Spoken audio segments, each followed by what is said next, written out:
الرجال قوامون على النساء بما فضل الله بعضهم على بعض وبما أنفقوا من أموالهم فالصالحات قانتات حافظات للغيب بما حفظ الله واللاتي تخافون نشوزهن فعظوهن واهجروهن في المضاجع واضربوهن فإن أطعنكم فلا تبغوا عليهن سبيلا إن الله كان عليا كبيرا۔ سورہ نساء کے آغاز سے اللہ تبارک و تعالی خاندانی زندگی سے متعلق اہم احکام بیان فرما رہے ہیں۔ اسی ذیل میں میراث کے وقت احکام کا بھی ذکر آیا تھا، اور یہ بات بھی پیچھے آئی تھی کہ عورتوں کی میراث جب کہ وہ اسبا ہوں تو اس وقت جو ان کی میراث آدھی رکھی گئی ہے مرد کے مقابلے میں، اس کے اوپر ایک اشکال پیدا ہوتا تھا کہ کیوں کم رکھی گئی۔ تو اس اشکال کا جواب دینا بھی مقصود ہے، اور پھر خاندانی زندگی کا ایک اہم بنیادی اصول بھی بیان کرنا مقصود ہے۔ چنانچہ ان آیات میں وہ بنیادی اصول بیان فرمایا گیا ہے۔ آیات کا ترجمہ یہ ہے، الرجال قوامون علی النساء، مرد عورتوں کے نگراں ہیں، بما فضل اللہ بعضهم علی بعض،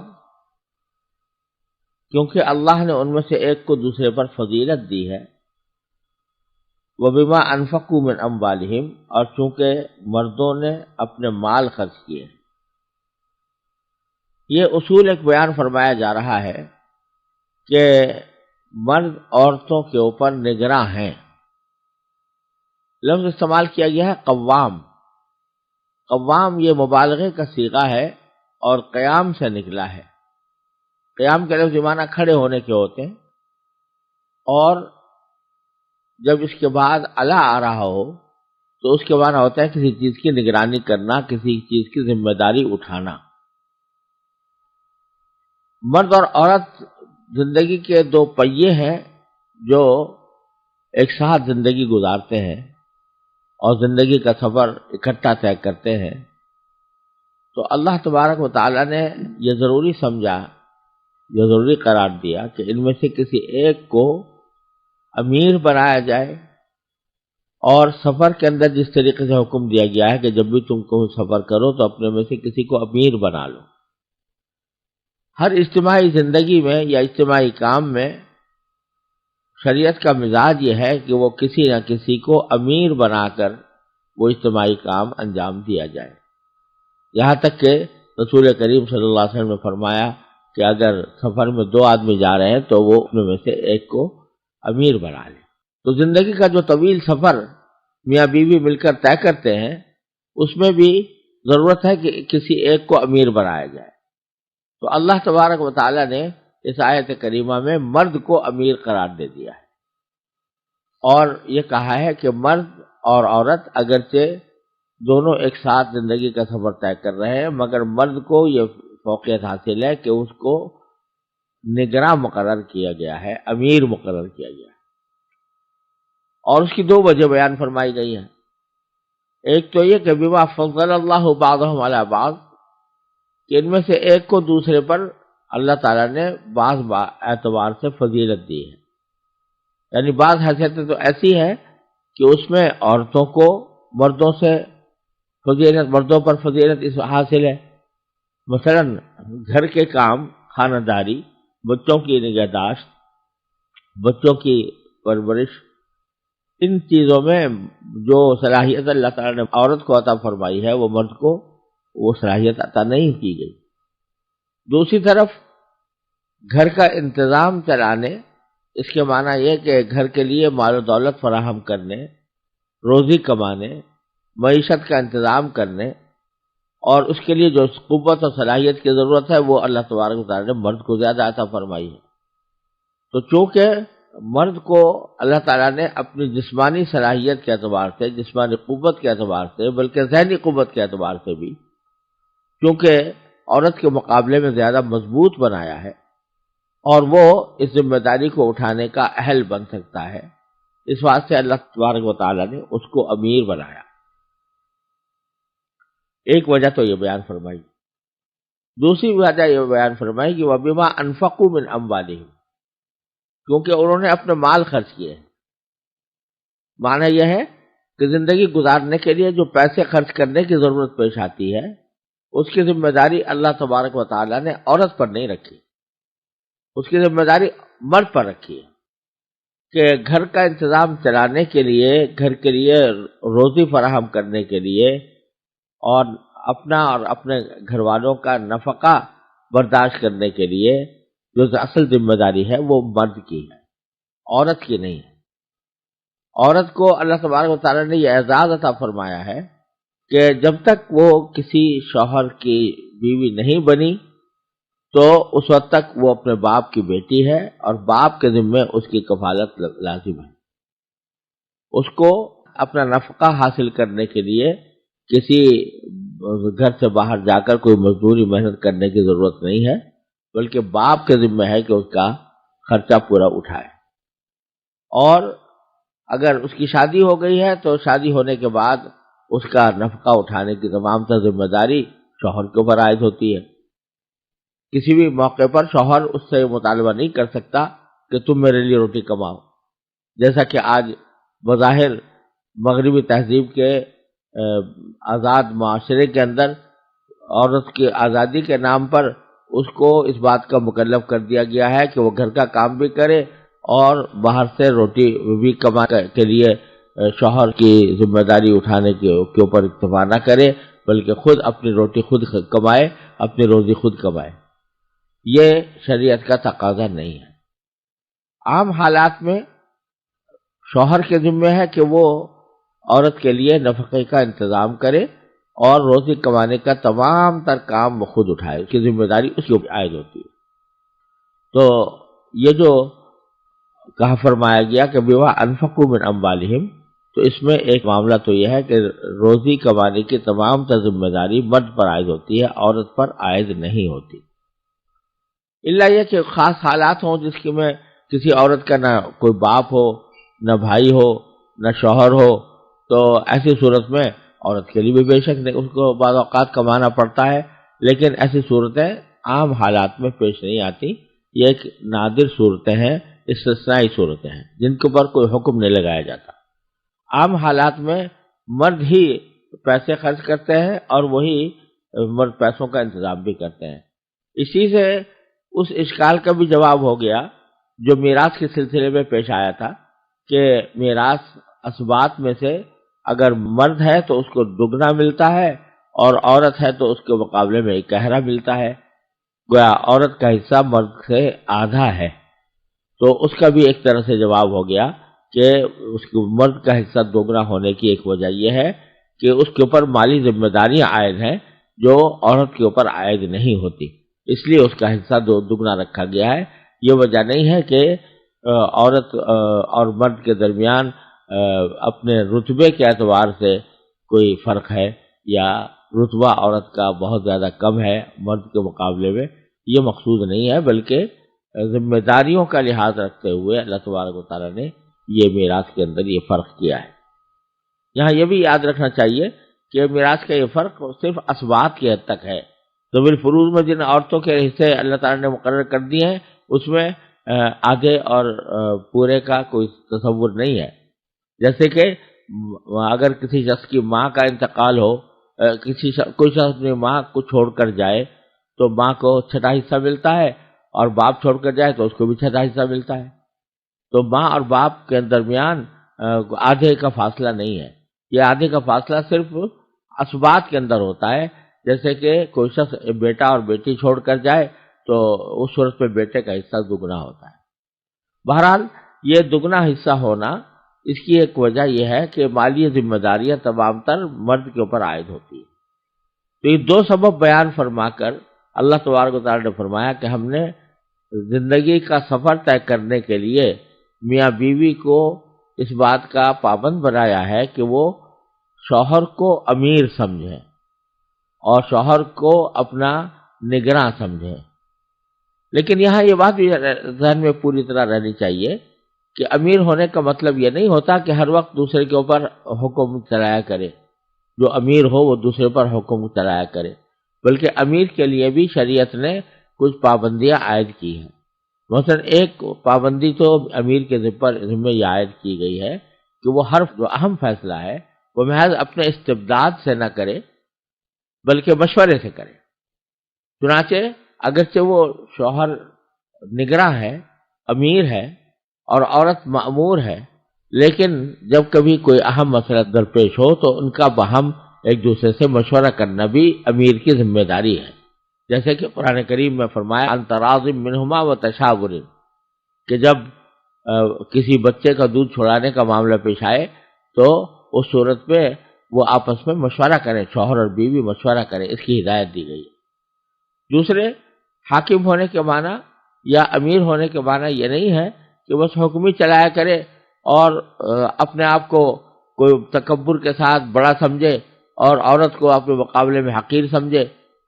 ایسا نہیں ہے، بلکہ قرآن کریم میں دوسری جگہ خود فرمایا ہے کہ در حقیقت ہم نے شوہر اور بیوی کا جو رشتہ رکھا ہے تو اس کے لیے لفظ قرآن کریم میں استعمال کیا جعل بینکم مودۃ ورحمہ، کہ اللہ تبارک و تعالیٰ نے شوہر اور بیوی کے درمیان مودت اور رحمت پیدا کر دی.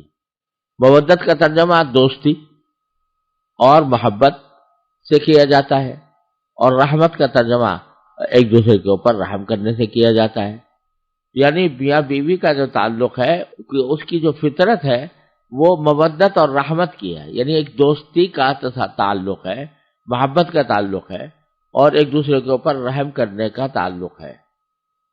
تو اصل تعلق تو یہ ہے، لیکن ایک انتظامی ضرورت کے تحت مرد کو امیر بنا دیا گیا ہے. تو اس کے معنی یہ نہیں ہے کہ وہ امیر بن کر وہ دوستی کا تعلق چھوڑ دے، دوستی کے تعلق کو چھوڑ کر اور وہ ایک آمیر بن کر عورت کے اوپر مسلط رہے، یہ مراد نہیں ہے.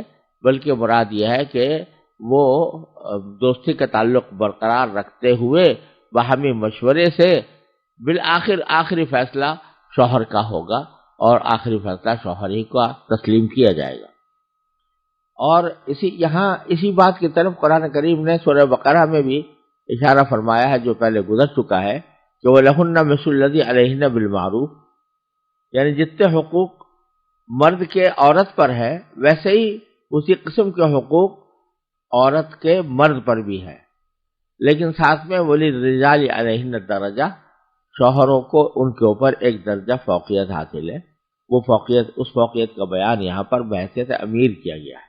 لہذا اس کا یہ مطلب سمجھنا بالکل غلط ہے کہ وہ کوئی آمرانہ انداز میں بیوی کے ساتھ پیش آئے، بلکہ ایک دوستانہ امیر ہے.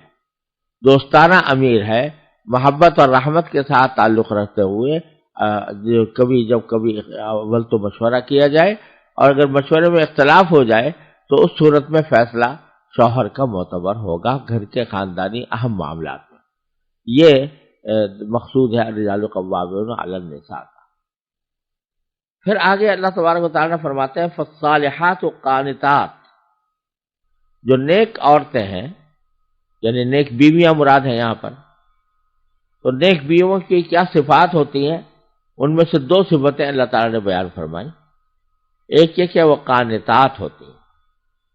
قانتات کے معنی ہے فرما بردار، قنوت سے نکلا ہے اور اس کے معنی فرما برداری اور اطاعت کے آتے ہیں. یعنی اگرچہ جیسا میں نے عرض کیا دونوں میاں بیوی کے درمیان مودت اور رحمت کا تعلق ہے، لیکن انتظامی معاملات کے لیے شوہر کو امیر بنایا گیا ہے. لہذا اگر کبھی شوہر اپنے اس امیر ہونے کی حیثیت میں کوئی بات کہے بیوی سے تو بیوی اچھی بیوی وہ ہوتی ہے اور نیک بیوی وہ ہوتی ہے جو اس بات کی اطاعت کرے، یعنی اس بات کو مانے. تو قانتات یعنی وہ فرما بردار ہوتی ہے اور بات کو ماننے والی ہوتی ہے. دوسری صفت بیان فرمائی حافظات للغیب بما حفظ اللہ، کہ وہ مرد کی غیر موجودگی میں اپنی جان کی بھی، اپنے نفس کی بھی اور شوہر کے مال کی بھی حفاظت کرتی ہیں اللہ تعالیٰ کی دی ہوئی حفاظت کے ذریعے۔ اللہ تبارک و تعالیٰ نے جو حفاظت کے ذرائع عطا فرمائے ہیں تو ان حفاظت کے ذریعے مرد کی غیر موجودگی میں بھی اس کے حقوق کی حفاظت کرتی ہیں۔ یعنی جب مرد گھر پر نہیں ہوتا تو مرد کے مال و اسباب جو گھر کے اندر موجود ہے ان کی حفاظت بھی بیوی کا فرض ہے، اور خود اپنا حفاظت بھی بیوی کا فرض ہے کہ کسی غیر مرد کو بغیر شوہر کی اجازت کے اپنے گھر میں نہ آنے دے۔ اسی طرح جب تک کہ شوہر کی اجازت نہ ہو اس کا مال کسی اور مصرف میں خرچ نہ کرے جب تک کہ شوہر کی اجازت نہ ہو۔ تو یہ بھی ایک نیک بیوی کا ایک فریضہ ہے جو قرآن کریم نے یہاں پر بیان فرمایا۔ یہ مرد اور عورت کے رشتے کی ایک حقیقت بیان کرنے کے بعد اللہ تبارک و تعالیٰ نے ایک اور اہم مسئلے کی طرف متوجہ فرمایا ہے کہ اگرچہ شوہر اور بیوی کا تعلق محبت کا ہونا چاہیے، رحمت کا ہونا چاہیے، اور شوہر کو امیر کی حیثیت سے زندگی گزارنی چاہیے، عورت کو اس کی اطاعت کرنی چاہیے، لیکن اس زندگی کے سفر میں لازماً ایسی صورتیں پیش آتی ہیں کہ جہاں بعض اوقات میاں بیوی کا اختلاف ہو جاتا ہے۔ اس اختلاف کی نوعیتیں دو قسم کی ہوتی ہیں۔ ایک تو کبھی معمولی اختلاف پیش آ گیا، شوہر کو بیوی سے کوئی ناگواری پیش آ گئی، بیوی کو شوہر سے ناگواری پیش آ گئی، اور معمولی معاملات کے اندر اختلاف پیدا ہو گیا، تو اس میں تو قرآن کریم نے پیچھے حکم یہ دیا ہے کہ فَإِن كَرِهْتُمُوهُنَّ فَعَسَىٰ أَن يَجْعَلَ اللَّهُ فِيهِ خَيْرًا كَثِيرًا۔ مردوں کو یہ فرمایا کہ اگر تمہیں کوئی اپنی بیوی کی کوئی بات ناپسند ہے تو یہ عین ممکن ہے کہ جس چیز کو تم ناپسند کرتے ہو اللہ تعالیٰ نے اسی میں بھلائی رکھی ہوئی ہو، جس کا حاصل یہ ہے کہ معمولی ناگواری کو برداشت کر لینا چاہیے اور اس کی وجہ سے کوئی آپس میں پھوٹ ڈالنے کا راستہ اختیار نہیں کرنا چاہیے۔ لیکن بعض اوقات اختلاف کی نوعیت ایسی ہوتی ہے کہ جس میں عورت مرد کے خلاف بغاوت پر آمادہ ہو جائے،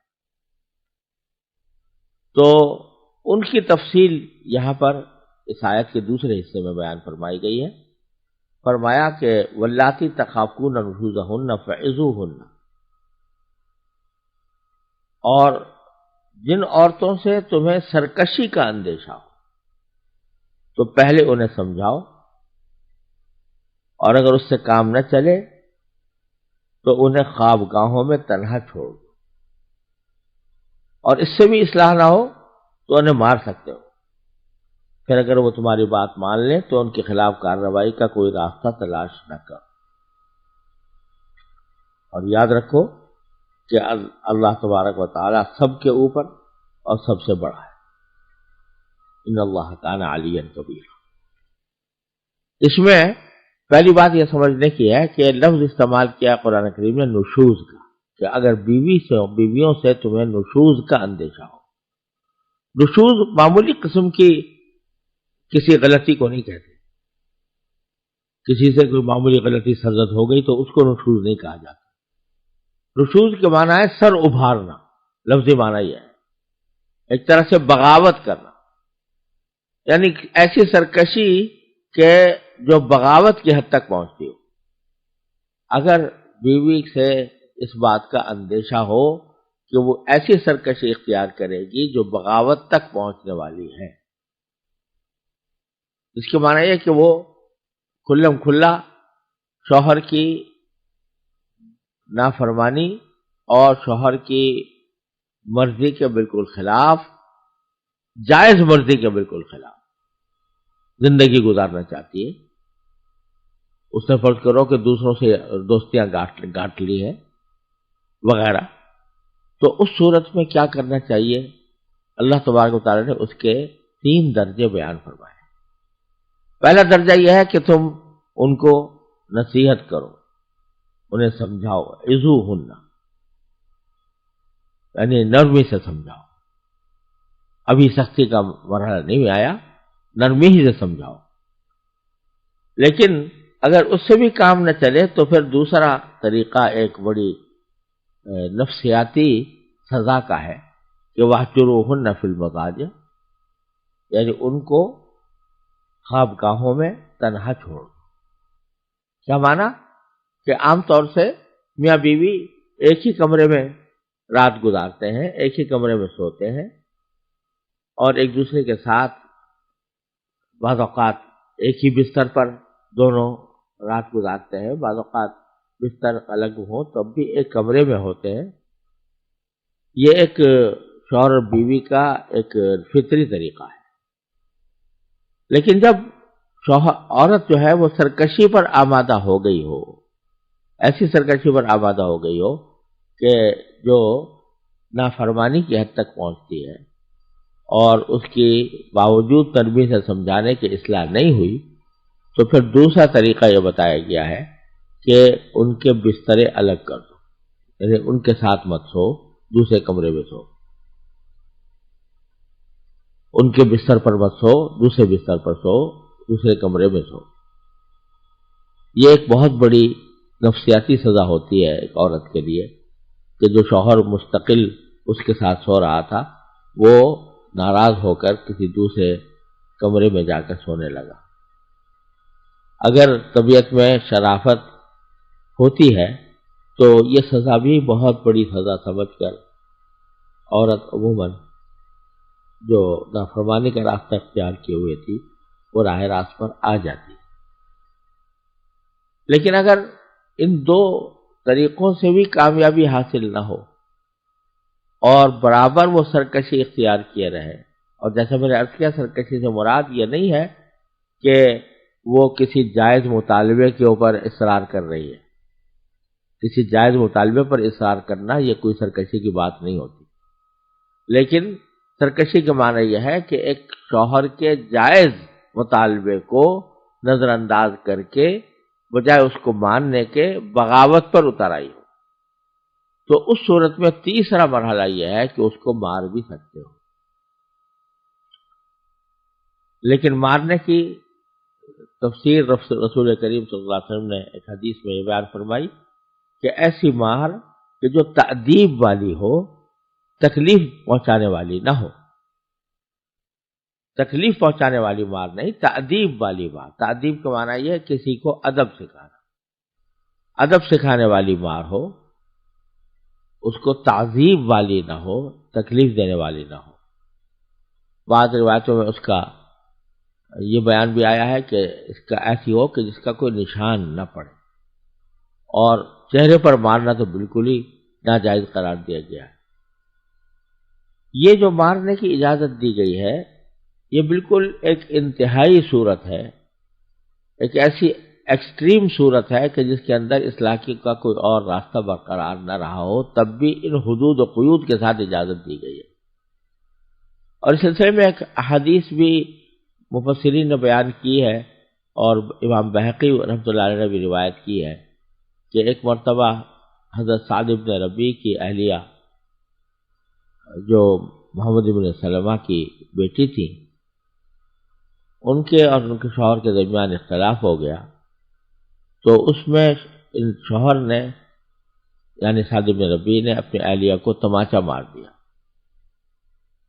یہ جو اہلیہ تھیں یہ نبی کریم صلی اللہ علیہ وسلم کے پاس حاضر ہوئیں اور شکایت کی کہ میرے شوہر نے مجھے تماچا مارا ہے.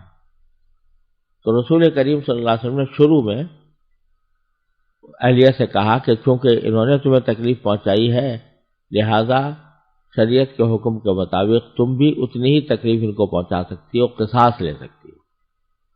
لہذا اس کے معنی یہ ہے کہ انہوں نے تمہیں تماچا مارا تھا تو تم بھی تماچا مار سکتی ہو. یہ شروع میں آپ نے یہ حکم دیا، لیکن فرمایا کہ میں اللہ تعالیٰ کی طرف سے وحی کا انتظار کرتا ہوں. پھر جب وحی آئی اور یہ آیت کریمہ نازل ہوئی تو اس کے بعد مارنے کی اجازت دی گئی. اجازت بے شک دی گئی اور ان حالات میں دی گئی اور ان حدود و قیود کے ساتھ دی گئی، لیکن ساتھ ہی رسول کریم صلی اللہ علیہ وسلم کی ایسی احادیث بہت زیادہ ہیں جن میں مارنے کی آپ نے مذمت بیان فرمائی۔ آپ نے ساری زندگی کبھی کسی خاتون پر ہاتھ نہیں اٹھایا، اور آپ کو ناگواریاں بھی پیش آئیں بعض مرتبہ ازواج مطہرات سے۔ یہاں تک بھی ہوا کہ ایک مرتبہ آپ نے 1 مہینے تک ازواج مطہرات کے پاس نہ جانے کی قسم بھی کھا لی تھی، لیکن کبھی مارنے کی نوبت نہیں آئی۔ اسی طرح آپ نے احادیث میں مارنے کی مذمت بیان فرمائی۔ یہ فرمایا کہ مجھے حیرت ہوتی ہے ان لوگوں پر کہ جو دن میں عورتوں کو مارتے ہیں اور رات میں ان کے ساتھ صحبت کرتے ہیں، تو کیسے دونوں باتوں کو یہ جمع کر سکتے ہیں؟ اور یہ بھی فرمایا کہ تم میں سے وہ لوگ سب سے اچھے ہیں جو مارنے سے پرہیز کرتے ہیں۔ تو غرض متعدد احادیث میں رسول کریم صلی اللہ علیہ وسلم نے مارنے کی مذمت بیان فرمائی، خود اپنے طرز عمل میں کبھی مارنے کا اقدام نہیں کیا، اور ان سب باتوں کے ذریعے یہ جو مارنے کی یہاں پر اجازت دی گئی ہے اس کو حدود و قیود کے ساتھ مقید فرما دیا۔ لہذا یہ تعلیم دے دی کہ اگرچہ بہت ہی انتہائی حالات میں محدود پیمانے پر مارنے کی اجازت بھی ہے، لیکن اس اجازت کو استعمال نہیں کرنا چاہیے اب حالات میں، اور حتی الامکان اس بات سے پرہیز کرنا چاہیے کہ مرد عورت پر ہاتھ اٹھائے۔ پھر فرمایا فَأَطَعْنَكُمْ، اگر وہ تمہاری بات مان لیں فَلَا تَبْغُوا عَلَيْهِنَّ سَبِيلًا، تو پھر ان کے خلاف کارروائی کا کوئی راستہ تلاش نہ کرنا، بلکہ ان اللہ کان علیٰ کبیرہ، یہ سمجھ رکھنا کہ اللہ تبارک و تعالیٰ سب کے اوپر اور سب سے بڑا ہے۔ لہذا یہ جو بعض اوقات مارنے کا اقدام کرتا ہے شوہر، یہ تکبر کی وجہ سے کرتا ہے، اس کو خوب سمجھ لینا چاہیے کہ اللہ تبارک و تعالیٰ اس کے اوپر ہے اور سب سے بڑا ہے۔ اگر وہ حدود سے تجاوز کر کے عورت پر ظلم کرے گا تو اللہ تبارک و تعالیٰ اس کا انتقام لے گا، دنیا و آخرت میں اس کے لیے بہتر نہیں ہوگا۔